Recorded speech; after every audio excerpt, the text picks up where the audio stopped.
रीवा की super speciality अस्पताल में आज किडनी ट्रांसप्लांट का दूसरा सफल ऑपरेशन किया गया। यहां एक पिता ने अपने 22 वर्षीय पुत्र को किडनी देकर उसकी जान बचाई है।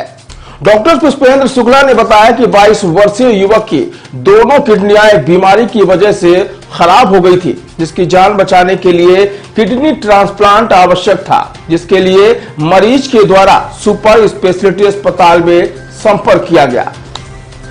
किडनी ट्रांसप्लांट के लिए परिवार के ही किसी सदस्य की किडनी को पहले प्राथमिकता दी जाती है, जिसमें उसके पिता ने ही अपने पुत्र को किडनी देने का मन बनाया।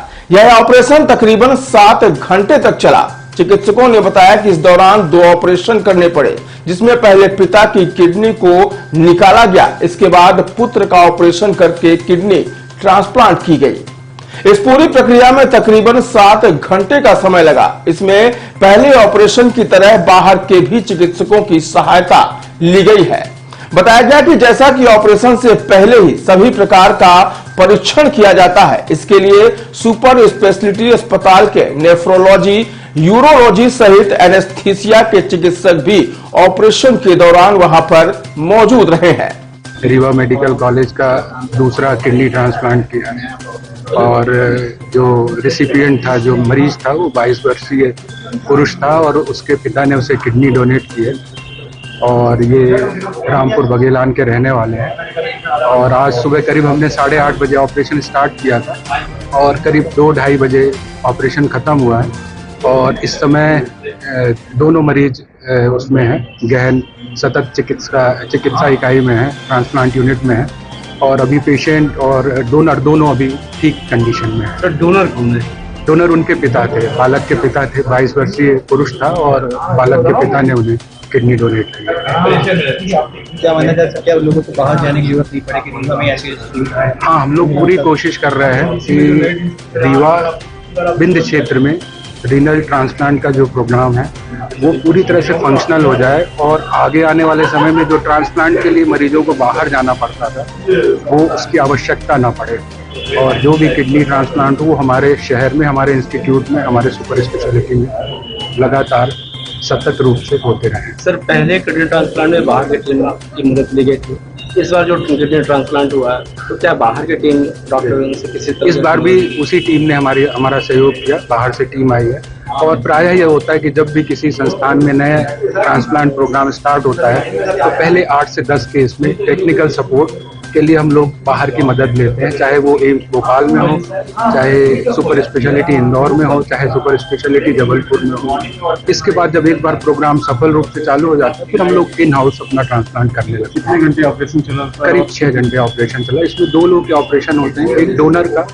जो जिनकी किडनी हमें रेसिपिएंट को देनी होती है तो वो ऑपरेशन करीब 2-2.5 घंटे होता है और उसी के 1 घंटे जब वो स्टार्ट होता है उसके बाद हम दूसरा काम चालू कर देते हैं। तो अगर दोनों को कंबाइन रूप से देखा जाए तो हम लोगों ने करीब 8:30 बजे प्रोसीजर स्टार्ट किया था, 2:30 बजे तक हम लोग पूरी तरह से मतलब काम फिनिश हो चुका है। टीम में हमारे यूरोलॉजी टीम के सदस्य होते हैं, जिसमें 2 सर्जन होते हैं, तो हमारे यूरोलॉजी टीम के सदस्य, फिर नेफ्रोलॉजिस्ट रहते हैं, डॉक्टर रोहन द्विवेदी जो नेफ्रोलॉजिस्ट हैं ये काम देखते हैं। इसके अलावा एनेस्थीसिया टीम के सदस्य होते हैं, उसमें भी 3 एनेस्थेटिशियन, एक डोनर के लिए होता है, रेसिपिएंट के लिए रहता है। इसके बाद हमारे रेजिडेंट की टीम होती है, हमारी सिस्टर्स होती है, सपोर्टिंग स्टाफ होती है।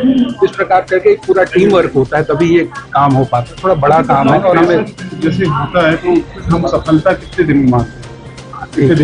देखिए, 2 चीज होती है, एक इमीडिएट पोस्ट ऑप पीरियड मतलब ऑपरेशन के तुरंत बाद जो पहले 10 दिन होते हैं तो उसपे तो पेशेंट का ट्रांसप्लांट सक्सेसफुल हुआ या जो हमने किडनी दी वो बॉडी पे एक्सेप्ट हो रही है, ये होता है। और दूसरा ये जो ट्रांसप्लांट है इसमें जो किडनी दी जा रही है उसको बॉडी रिजेक्ट ना करे, इसके लिए हमें बहुत सारी दवाइयाँ चालू करनी पड़ती है, जिसको हम अपनी भाषा में इम्यूनोसप्रेशन कहते हैं। तो जो पहले 3-4 महीने होते हैं बहुत उतार चढ़ाव के होते हैं, तो जब तक 3-4 महीने तक पूरी तरह से पेशेंट ठीक ना रहे और इस इम्यूनोसप्रेशन और साथ में जो किडनी उसके ऊपर लगाई जा रही है उसको पूरी तरह से एक्सेप्ट ना कर ले, तब तक उसे हम सक्सेसफुल नहीं कहते, क्योंकि शुरुआत का वक्त बड़ा ऊपर उतार चढ़ाव का होता है। तो क्या ये दवाइयाँ जीवन भर चलती हैं क्या? हाँ, इसमें क्या कहते हैं, इनमें इम्यूनोसप्रेशन शुरुआत में दिया जाता है, धीरे धीरे उनकी डोज टेपर की जाती है, कम कर दी जाती है। ये जो बच्चे का किडनी मतलब चेंज किया गया तो क्या रीजन पे खराब होने का? एक विशेष प्रकार की बीमारी होती है। वैसे सामान्यतः जो किडनी खराब होने का मेन कारण होता है वो डायबिटीज, एनाल्जेसिक, उन जो दवाइयों का, लेकिन इसको बच्चा है क्योंकि 20-22 साल का है, तो एक विशेष प्रकार की बीमारी होती है जिसको हम लोग अपनी भाषा में IgA नेफ्रोपैथी कहते हैं। इसमें किडनी अपने शरीर में ही ऐसे कुछ वो होते हैं, इम्यूनो मतलब प्रतिरोधक क्षमता का कुछ इस प्रकार वो होता है जिसके कारण उनकी किडनी स्वयं खराब होने लगती है। बाहर ऑपरेशन कराने में कितना खर्चा आता है और यहाँ कितना लगेगा? ये तो पूरी तरह से निःशुल्क था क्योंकि आयुष्मान योजना के तहत हुआ है, और बाहर इसी ऑपरेशन का अगर हम जाएं तो 10 से 15 लाख रुपए तो बड़े आराम से खर्चा होता है।